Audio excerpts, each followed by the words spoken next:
operations and checkout building here in Astronaut Pam Melroy has already flown 2 shuttles to space. She served as shuttle pilot in 2000 and again in 2002. For her next trip, she'll serve as commander. 6 months into training for the mission, I traveled to Houston to watch Pam in action.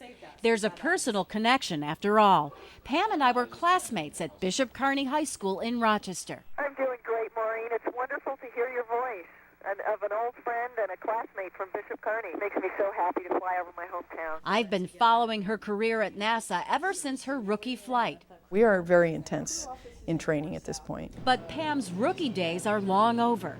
She's now the second woman ever to lead a NASA space mission. She's in charge of a crew of 6 astronauts, including pilot George Zamka.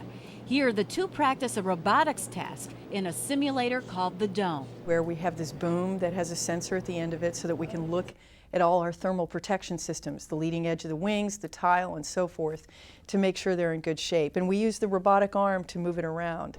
The task is a recent addition to spaceflight procedure. In 2003, the space shuttle Columbia exploded, killing the entire crew of 7. NASA found that overheated tiles led to the explosion. Inspection in space is now mandatory. But the hardest part of Pam's job isn't what happens in space, it's what happens before she gets there.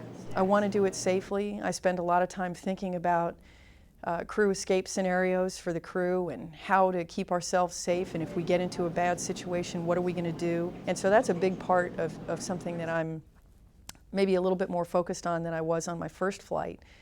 Partly because of the responsibility, but partly because of Columbia. Pam lives about 2 miles away from here, but this time of year it doesn't really matter because she spends much more of her time at the Johnson Space Center than she does at home. Most of the time, I just feel sorry for my family that I'm doing this to them because I know it's hard. That means preparing to separate from loved ones, including her husband in Houston and her parents and her 2 brothers and their families in Rochester. The hardest part for me is to shed everything else, and you really do. You have to shed other things. You have to shed a lot of responsibilities. I have volunteer work that I do with the community and other things that I'm used to doing on a regular basis. Even my gym time has dropped a little bit. So I have a tendency to keep trying to squeeze all that stuff in. And so for me, that's the hardest part, is trying to juggle how to get rid of all that stuff so I have enough time to study. Inside the Dome, Pam's trainer forces a failure of a particular mechanism. Pam's job is to contain the error and fix it. Her goal is to come across everything in training, so she's not surprised by anything in space. Columbia didn't change my perception of the risk at all. But for me, I think I just figured out about myself that this is what I was meant to do, and I wouldn't be happy if I weren't doing it. And our future in space.